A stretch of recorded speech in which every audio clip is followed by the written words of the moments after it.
Good morning, one and all. Today we are going to discuss about the next topic in a law of diminishing marginal utility, that is assumptions for law of diminishing marginal utility.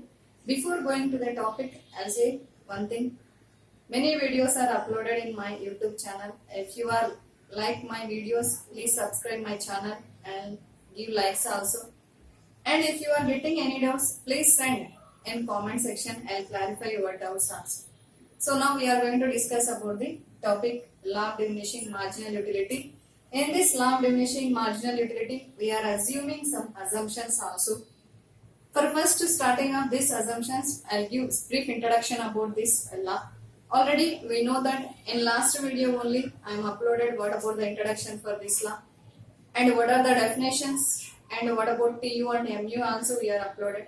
So this law is mainly introduced by Hermann Heinrich Gaussen in 1854 and this is the first law of Gauss's stated by W.S. Jevons. But this law is developed in a scientific manner by Alfred Marshall in 1890 in his famous book Principles of Economics, and very important for years as well as book name for CA Foundation, because in entrance exam they are giving different books names and years for confusing purpose, so compulsory you have to follow this years and book name also. And definition is also given by Kenneth Boulding, one definition, and developed this analysis by Alfred Marshall in scientific manner, and he is only given one more definition to the law of diminishing, that is also we are discussing previous video.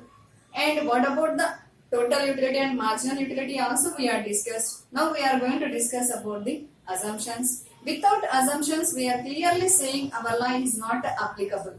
When the consumer is following the assumptions, then only our law is applicable. Then what are the assumptions for law of diminishing marginal utility? That is, first one is rationality or rational being. If we are saying rationality or rational being, then also correct. Rationality means consumer here, he is always behave like a rational being, because he is always try to get maximum satisfaction. He is always try to seek maximum satisfaction. So that's why consumer is a rational being. I'll give some example also. For example, if you are purchase one book, in this book first page is very useful for you, so you will spend 200 rupees for purchasing of the textbook, means compulsory everyone they are taking Xerox only. They are not spend 200 rupees for one book for utilizing of one page of textbook. Main reason is here we are spending 200 rupees means we are using only one paper. That much of satisfaction we are not get. So openly we are not expressed, but internally we are calculating how much we are spending, how much we are getting satisfaction. So that is we can call as, that is we are calculating in our mind. That is we can call as a consumer is a rational being. He is always trying to get maximum satisfaction is called rationality. Next, the second one is cardinal measurement of utility. Cardinal measurement of utility. Cardinal utility or cardinal measurement of utility. Utility can be measured in terms of numerical way. How much you are getting satisfaction, that is you are express in terms of numerics like 1, 2, 3, 4. For example, if you are eat one apple, then you are getting 20 utils of satisfaction. Utility can be measured in terms of units, that is we can call as utils. So satisfaction we are representing in terms of utils. So if you are consuming one apple, then you are getting 20 utils of satisfaction, means your satisfaction you are expressed in terms of numerical way, quantity way, that is we can call as cardinal measurement of utility. So this law is also law of DMU also mainly depends upon the cardinal measurement of utility. This cardinal measurement of utility mainly importance will be given by Alfred Marshall. That is also very important for CA Foundation. Next, homogeneous units. Homogeneous means all units of the commodity are same. Homogeneous units are homogeneity. If we are saying homogeneity or homogeneous units, then also correct. Units of the all units of the commodities are homogeneous, means everything is same. Taste, quantity, color, size, everything is same. Why we are taking homogeneous units? Main reason is, for example, we are taken example is apple. First apple is taste is less. First apple is taste is less compared to second one. Then second apple is more taste will be having. Then second apple will give more satisfaction than first one. That's why when we are taking homogeneous units, then our lies easily we can analyze and explaining if we are goes on consuming, then additional utility will be decreased or not. So that is the main reason. Units of the commodity is always homogeneous. Homogeneous means everything is same. That is we can call as homogeneous units. Next, independent utility. Independent utility. Utility of commodity mainly depends upon its own quantity. Independent, it is not depend upon any other commodity. Apple is depends upon, apple satisfaction is depends upon its own quantity. Its own quantity is nothing but it depends upon apple only. It is not depend upon any other commodity. That's why that is we can call as utility is independent. Independent utility is must and should.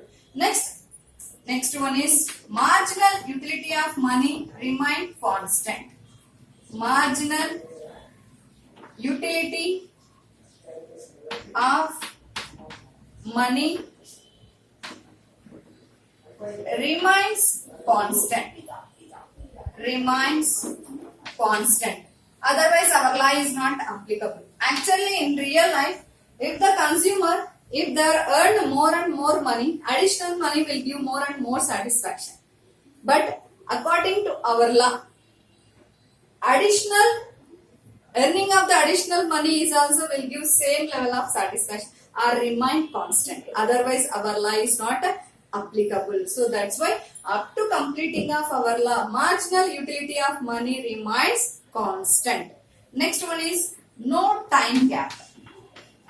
No time gap. We are not give any gap between the consumption of one unit of commodity to another unit of commodity. If we are giving gap, for example, one apple we are taking in the morning, one apple is in the evening, one apple is in next day, like that we are giving gap, then first one how much we are getting satisfaction, second one also will give same, third one is also same. Then we are not analyzing our law. That's why when we are consuming the units of one commodity, then we are not give any gap between the consumption of one unit of the commodity to another unit of commodity. Next, taste and preference of the consumer remain constant. Taste and preference of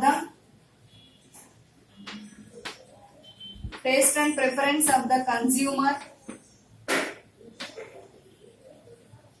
remains constant. That is also we are saying as consumer behavior is remain constant. Consumer behavior means why we are taking this one means, for example, if a consumer, if they are consuming first is apple, then immediately they are change their taste, then they are eating mango or otherwise pomegranate, like that they are changing their taste and preference, then our law is not applicable.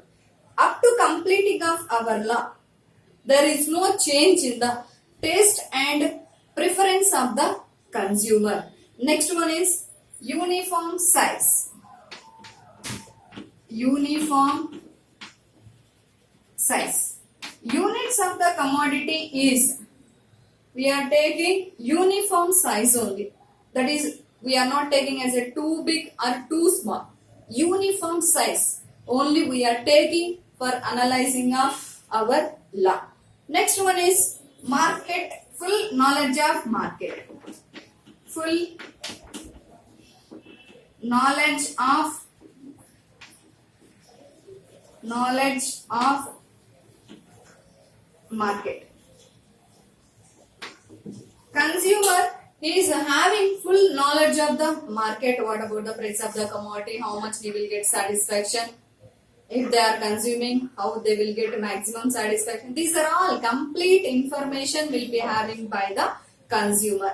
That's why that is we can call as consumer is having full knowledge of market condition or full knowledge about the market situations. This is we can call as what are the main assumptions of law of diminishing marginal utility. That is, consumer is a rational being, always try to get a maximum satisfaction, and this law is mainly depends upon the cardinal measurement of utility. Means utility can be measured in terms of numerical, means quantifiable. We can say how much we are getting satisfaction, and units of the commodity is always we are taking as a homogeneous goods, means everything is same, then only our law is applicable. Utility of the commodity is mainly depends upon its own quantity, that is we can call as independent utility, and marginal utility of money remain constant up to completing of our law. But in real life it is impossible, but up to completion of our law it is compulsory.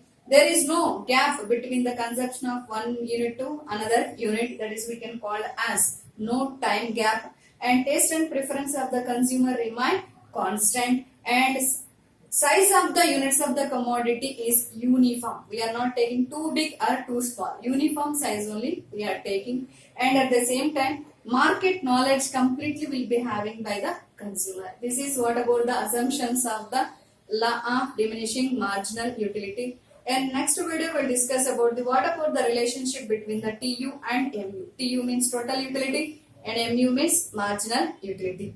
So if you are like this video, please subscribe my channel and forward to your friends also. Thank you.